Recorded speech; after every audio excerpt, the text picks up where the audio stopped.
பெருமானே அருளாயோ. மார்கழி 1 ஆண்டாள் அருளிய திருப்பாசுரம் 1. மார்கழி திங்கள் மதி நிறைந்த நன்னாளாம் நீராட போதுமீர் போதுமின்னோரிழையே சீர்மல்கும் மாயற்பாடி செல்வ சிறுமிகாள் கூர்வேல் கொடுந்தொழிலன் நந்தகோபன் குமரன் ஏராந்த கண்ணி யசோதை இளம் சிங்கம் கார்மேனி செங்கன் கதிர்மதியும் போல் முகத்தான் நாராயணனே நமக்கே பறை தருவான் பாரோர் புகழ படிந்தேலோரெம் பாவாய். பாவை நாச்சியார் ஆண்டாள் நாச்சியார் சூடி கொடுத்த சுடற்கொடி, துளசி தழையின் நடுவிலே பிறந்த மகள், எம்பெருமான் பெரியாழ்வார் பெற்றெடுத்த பூமி பிராட்டி மகள். இந்த இடத்திலே பெரியாழ்வார் பெற்றெடுத்த என்று சொன்னார். ஈன்ற பொழுது தன் மகனை சான்றோன் என கேட்ட தாய் என்று சொல்வார். ஈன்று என்பது வேண்டி வேண்டி தவமாய் தாய் பெற்றெடுத்தது. அதே போலதான் பெரியாழ்வார் மனதிலே ஈண்டெடுக்கின்றார். தன் மனத்திலே நீங்காத ஒரு குறையாக இருக்கின்றது. அந்த நேரத்திலே பெரியாருடைய மனக்குறையை தீர்ப்பதற்காக பெருமான் துளசி செடியின் நடுவிலே இந்த ஆண்டாளாகி இருக்கின்ற ஸ்ரீதேவி பூதேவி சமேதனாக இருக்கின்ற அந்த ஆண்டாளை பெரியாழ்வாரிடம் ஒப்படைக்கின்றார். எவ்வளோ அழகான ஒரு அம்சம் பாருங்கள். பெரியாழ்வாருடைய அத்தனையுடைய பாசம் யார் மேல் வைத்த பாசம்? அரங்கநாதர் மேல் வைத்த பாசம்.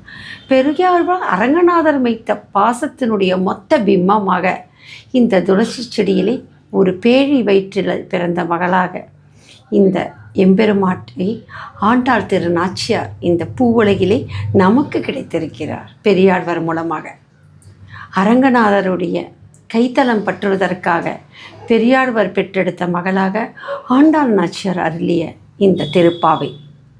இந்த திருப்பாவை என்பதே திரு என்பதே பெருமையை தருகின்றது. இந்த திரு என்பதே திருமகளை குறிக்கின்றது. இந்த திரு என்பதே இந்த பூமியில் இருக்கின்ற அத்தனையும் தருகின்ற ஒரு கற்பக தருவாக இருக்கின்றது. இந்த திருப்பாவை பாடலை பாட பாட நமக்கு இது அத்தனையும் நமக்கு கிடைக்கும். இந்த பாடல் பாவை நோன்பு என்ற ஆண்டாள் நாச்சியார் அருளிய இந்த 30 திருப்பாடல்களும் பாவை நோன்புக்குரிய ஒரு வழிகாட்டுதலாக இருக்கின்றது. கல்யாணமாகாத பெண்கள் இந்த பாவை நோன்பை பாடி அரங்கநாதரை வழிபடுகின்ற காலத்திலே கைத்தலம் பற்ற கனாக்கண்டேன் தோழினான் என்பது போல ஒரு நல்ல ஆடவன் அவளுக்கு ஒரு மணமகனாக வருவான் என்பதற்கு ஒரு அச்சாரமானது தான் இந்த ஆண்டாள் நாச்சியார் பாடல். இந்த 30 நாட்களிலுமே மார்கழி மாதத்திலே நன்னீராடி ஆண்டாள் திருநாச்சியார் இந்த பாவை நோன்பை எடுத்து பின்பு அரங்கநாதருடன் ஒன்றாக மனதோடு உடலோடு மட்டுமல்ல உயிரோடு மட்டுமல்ல அரங்கநாதரோடு எம்பெருமாட்டி கலந்த ஒரு நிமிடம்தான் இந்த ஸ்ரீரங்கம், பூலோகம், வைகுண்டம் என்று சொல்லப்படுகின்றது. 108 திருத்தலம், 106 திருத்தலமும் இந்த பூலோகத்தில் இருக்கின்றது. 108வது திருத்தலம் நாம் நினைத்தால் கூட காண முடியாது. அரங்கநாதன் நினைத்தால் தான் நாம் செல்ல முடியும். வைகுந்த வாசன், அந்த வைகுந்த வாசனாக இருக்கின்ற அரங்கநாதர் 108வது வைணவ திருத்தலமாக இருக்கின்ற அந்த வைகுண்டம். அந்த வைகுண்டத்தில் யார் இருக்கின்றார்? நாராயணன் இருக்கின்றார். அரங்க நாராயணன் இருக்கின்றார். நாராயணனே நமக்கே பறை தருவான் என்று சொல்கின்றார். பறை என்று சொன்னாலே நாம் ஒளி எழுப்புகின்ற தன்மை.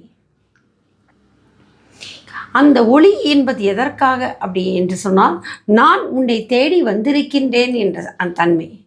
நாராயணா, நான் உன்னை தேடி வந்திருக்கின்றேன், நான் பறைவது கேட்கலையோ. கேரளாலனா இந்த பறைதன்றது ஒரு அழகான தமிழ் வார்த்தை. நான் பறையது கேட்டல்லோ அப்படின்னு சொல்லுவாங்க, நான் பறைஞ்சது கேட்டல்லோ அப்படின்வாங்க. அந்த பறைன்றது நான் சொல்லுவதை கேட்ட, நான் விடுக்கின்ற அழைப்பை கேட்ட, என்னுடைய மனக்குமரலை கேட்டார், என் மன அழுத்தத்திலிருந்து வெளிப்படுகின்றது கேட்டார். இது மாதிரி உள்ளம் குருவி உள்ளம் நெக்குருகி நான் உன்னை மண்டியிட்டு சரணாகதி நிலையிலே நாராயணனே உன்னை சரணடைந்தேன், நமக்கே பறை தருவான், நான் சொன்னதை செவிசாய்க்கணும் அப்படின்னு கேட்கறது தான். அத்தகைய திருப்பாடல் தான் இந்த திருப்பாவையினுடைய முதல் பாடல். மார்கழி திங்கள் மதி நிறைந்த நன்னாள். மார்கழி மாதத்திலே மதியானது நிறைந்திருக்கின்ற இந்த நன்னாளிலே நீராட நாம் செல்கின்றோம். போதுமினோர் நேரிழையில் நேர்த்தியான குணத்தை உடையவர்கள், நேர்த்தியான ஆடை உடுத்தியவர்கள், நேர்த்தியான அணிகளை உடுத்திய அந்த நேர்த்தியான பெண்டீரே, நல்லொழுக்கத்தை உடைய பெண்டீரே என்று சொல்லுவாங்க. யாரெல்லாம் விடிகாலை நேரத்திலே பெண்கள் விழித்தென்று கொண்டிருக்கிறார்களோ, சிறுபிள்ளை பிராயத்திலிருந்தே யாரெல்லாம் விடிகாலை நேரத்தில் விழித்தெழுகின்றார்களோ அத்தகைய பெண்கள் தான் நேரிழையே. மார்கழி திங்கள் மதிலிருந்த நன்னாளாம் நீராட போதுவீர் போதுமினோ நேரிழையில் சீர்மல்கும் ஆயர்பாடி. பெருமை பொருந்தி இருக்கின்ற ஆயர்பாடியிலே கொஞ்சம் நஞ்ச பெருமை இல்லையா, அத்தனை பெருமையாம். ஏன்னா ஆயர்பாடியில் இல்லாத செல்வமே கிடையாதாம். ஏனென்றால் பசுக்கள் நிறைந்திருக்கின்றது. எங்கெல்லாம் பசுக்கள் நிறைந்திருக்கின்றதோ அங்கெல்லாம் யார் இருப்பாங்க? லக்ஷ்மி இருப்பார். எங்கெல்லாம் லக்ஷ்மி இருக்கின்றாரோ அங்கெல்லாம் நாராயணன் இருப்பார். அதனால தான் ஆயர்பாடியில் நாராயணனே பறை தருவாய். எங்கே? ஆயர்பாடியிலே இருக்கின்ற நாராயணன். அதனால தான் அந்த வார்த்தையை சொன்னாங்க, லக்ஷ்மி நாராயணன் நிறைந்திருக்கின்ற இடம் என்று சொன்னால் ஆயர்பாடி. ஏனென்றால் கோக்களுக்கு தலைவனாகி இருக்கின்றவர் தான் எம்பெருமான்.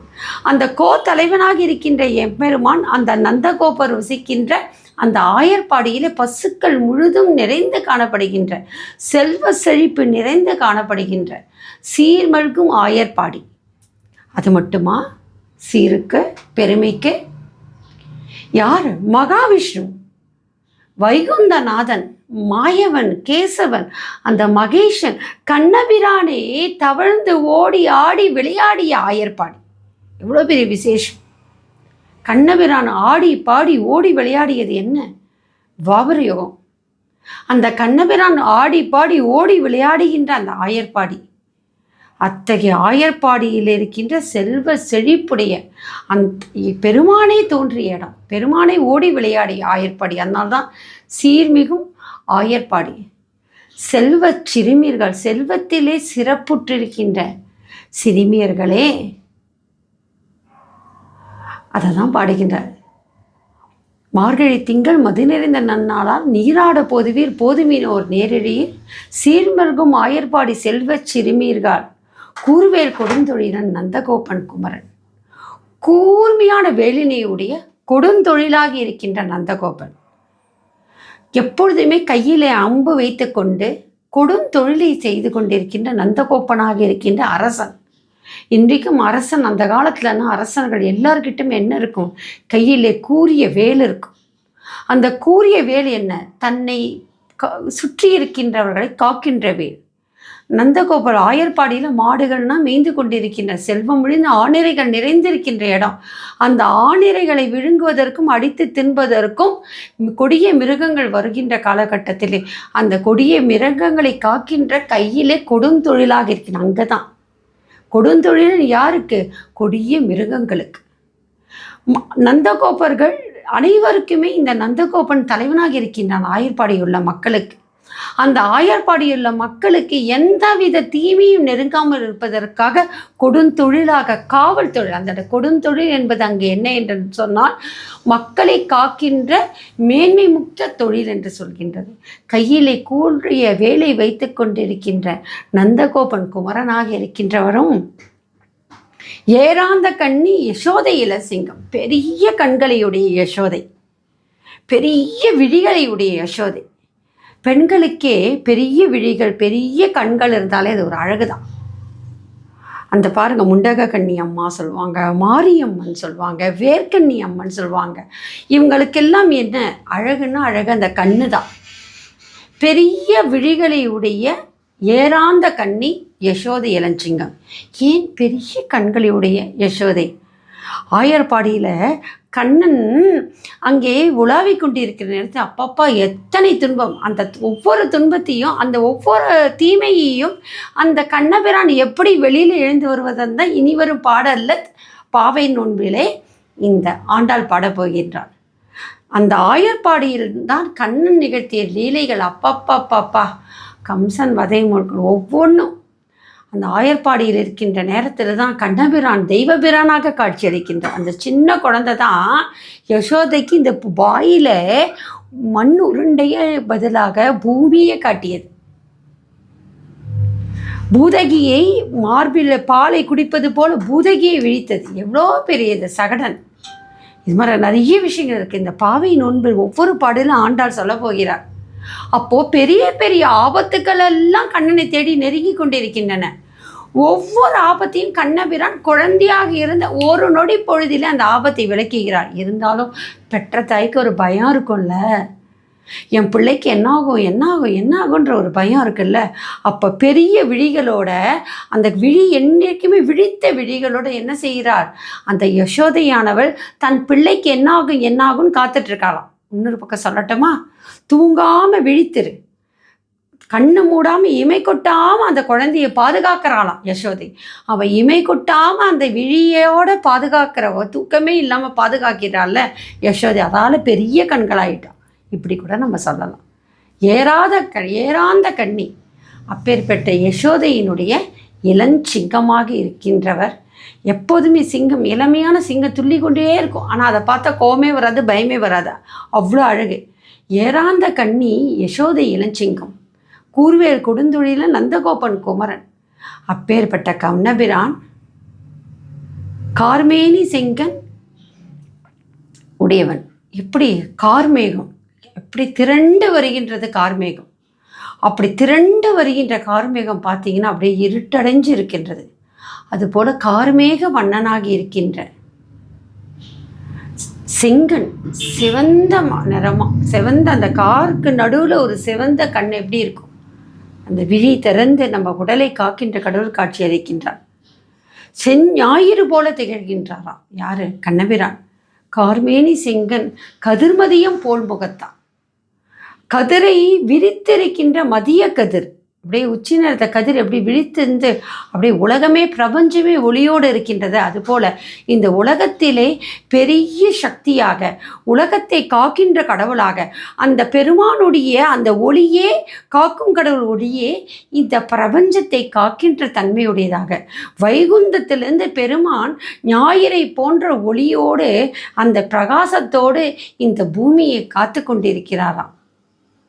கார்மேனி செங்கன் கதிர்மதியம் போல் முகத்தான். அப்பேற்பட்ட நாராயணன் நமக்கே பறை தருவான். இன்றைக்கி நம்ம போகிறோம், வாங்க நேரிழியால் வாங்க. யார் நேரிழி? ஒழுக்கமுடைய நேர்த்தியான குணமுடைய, விடிகாலில் எழுந்து குளித்து விட்டு நன்னீராடி இறைவனை காண வேண்டும் என்ற நேர்மையான நிமிர்ந்த நன்னனே நேர்கொண்ட பார்வை, எனக்கு பெருமானை காண வேண்டும் என்கின்ற நேர்கொண்ட பார்வையுடன் இருக்கின்ற நேரிழையார் வாருங்கள். இன்றைக்கு தவற விடாதீர்கள். மார்கழி 1 இன்றைக்கு விடிகாலில் எழுந்து நாம் செல்வோம். நாராயணன் நமக்கு பறை தர காத்திருக்கின்றான். வாருங்கள், அந்த பறையினை தொட்டி மகிழ்வோம். எதற்காக இந்த பறை கொட்டுதல் என்பது எதற்காக என்று சொன்னால், நாராயணனை என்றைக்கும் நாம் துதிக்க வேண்டும். என்றைக்கெல்லாம் நாராயணன் கையிலிருந்து நம்ம பறை வாங்கி கொட்டுகின்றோமோ அன்றைக்கெல்லாம் நாராயணன் விழித்திருந்து கார்மேனி செங்கன் கதிர்மதியம் போல் முகத்தானாக இருந்து நம்மளை காக்கப் போகிறான். அதற்காக நேரிழையில் வாருங்கள், நீராட போகலாம், பெருமாளை காணப்போகிறான். அனைவரும் வாருங்கள். கண்ணபிரான் கார்மேனி செங்கன் மதியம் போன்று செங்கதிரோடு நம்மை காக்கின்ற கடவுள் நாராயணன் காத்திருக்கின்றார். ஏன்னா நாராயணன் எப்படி இருக்கின்றார்? சங்கு சக்கர கதாஹஸ்தே, சங்கு சக்கரத்துடன் நாராயணன் நமக்கு காத்து கொண்டிருக்கின்றார். சூரிய ஒளி போன்ற பிரகாசத்தோடு காத்திருக்கிறார். நம்மை சுற்றி இருக்கின்ற இருள், அந்த கார்மேகம் போன்ற ஒரு இருள், அங்கே மிகப்பெரிய செழு ஞாயிறு போல ஒளி வீசுறது கூட சங்கு சக்கர நாராயணனாக, சத்திய நாராயணனாக பெருமாள் காத்து கொண்டிருக்கின்றார். அவர் நமக்கு பறை தரப்போகின்றார். அந்த பறையை வாங்கிட்டு வந்து தினமும் கண்ணபிரானுடைய நாமத்தை சொல்லி, நாராயணனுடைய புகழை சொல்லி பாடி பறையடித்து நாராயணன் புகழை பாடி சேவித்திருப்போம். ஒவ்வொரு நாளும் நாராயணனை வைகுந்த வாசனம் காக்கும் கடவுளை நம்ம வணங்குவோம். நமக்கு கண்ணிறந்த கணவனை பெறுவோம். செல்வ செழிப்பை என்றும் நமக்கு நிலைத்திருக்க செய்கின்ற லக்ஷ்மி நாராயணனை வணங்குவோம். சங்கர நாராயணன் வணங்குவோம். சத்திய நாராயணனை வணங்குவோம் வாருங்கள் என்று சொல்லி இந்த மார்கழி திங்கள் முதல் நாளிலே பாவை நோன்பிற்காக இந்த ஆண்டாள் திருநாச்சியானவர் அனைத்து குழந்தைகளை அனைத்து சிறுமிகளையும் தன்னுடன் சேர்த்து கொள்கின்றார். இத்தகைய பொழுதுதான் மார்கழி மாதம் விடிகாலை நன்னீராடுகின்ற பொழுது. இந்த மார்கழி ஒன்றிலே நாராயணன் நமக்கு பறை தர வேண்டும். நாமும் விடிகாலை நேரத்தில் எழுந்திருந்து நாராயணனை பாடி அவரை தொழுது சேவித்து சரணாகதி தத்துவத்திலே இனி வரும் நாட்களிலே இறைசக்தியான இறை நாராயணனாக இருக்கின்ற காக்கும் கடவுளாக இருக்கின்ற நம்மை புறக்கின்ற பரந்தாமன் பாதத்தை தொழுவோம். பாருங்கள்.